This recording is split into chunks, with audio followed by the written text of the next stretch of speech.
بسم اللہ الرحمن الرحیم۔ جب حضرت آدم علیہ السلام بہشت سے زمین پر تشریف لائے تو بارگاہ الہی میں عرض کیا کہ خدایا، میں یہاں نہ تو ملائکہ کی تسبیح و تکبیر سن سکتا ہوں اور نہ کوئی عبادت گاہ دیکھتا ہوں، جیسا کہ آسمان میں بیت المعمور دیکھتا تھا جس کے ارد گرد ملائکہ طواف کرتے تھے۔ جواب الہی آیا کہ جاؤ، جہاں ہم نشان بتائے وہاں کعبہ بنا کر اس کے ارد گرد طواف بھی کر لو اور اس کی طرف نماز بھی ادا کر لیا کرو۔ حضرت جبرائیل علیہ السلام ان کی رہبری کے لیے ان کے ساتھ چل پڑے اور انہیں وہاں لائے جہاں سے زمین بنی تھی، یعنی جس جگہ پر جاگ پیدا ہوا اور پھر وہیں جاگ پھیل کر پوری زمین بنی۔ حضرت جبرائیل علیہ السلام نے اپنا پر مار کر ساتوں زمین تک بنیاد ڈال دی، جس کو ملائکہ نے 5 پہاڑوں کے پتھروں سے بھرا۔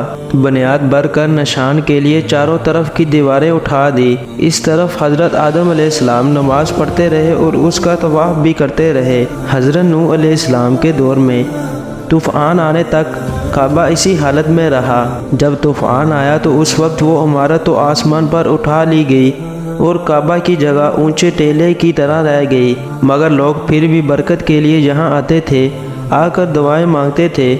پھر ابراہیم علیہ السلام کے زمانے تک کعبہ اسی حالت میں رہا۔ حضرت اسماعیل اور حضرت ہاجرہ اس میدان میں آ کر ٹھہریں اور ان کی وجہ سے یہاں کچھ آبادی ہوئی۔ تب حضرت ہاجرہ کے انتقال کے بعد حضرت ابراہیم علیہ السلام کو حکم ہوا کہ حضرت اسماعیل کو ساتھ لے کر یہاں عمارت کعبہ بنائیں۔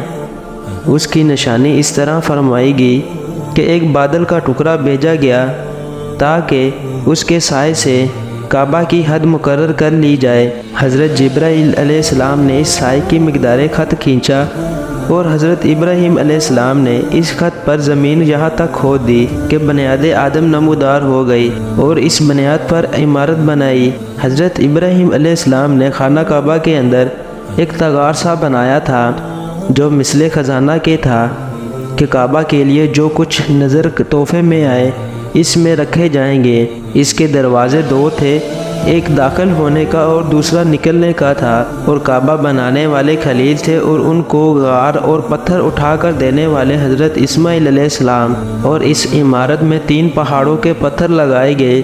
ابراہیم علیہ السلام سے پہلے کسی نے یہاں عمارت نہ بنائی تھی، مگر آپ کے بعد کئی دفعہ اس کی تعمیر و مرمت ہوئی اور اس میں حالات کی وجہ سے کچھ تبدیلیاں بھی ہوئی۔ مثلاً اس کی اونچائی دگنی کر دی گئی، دروازہ 2 کی بجائے 1 کر دیا اور اس کا رقبہ بھی کم کر دیا گیا، لیکن بعد میں پھر اسے پرانے رقبے میں ہی تعمیر کیا گیا۔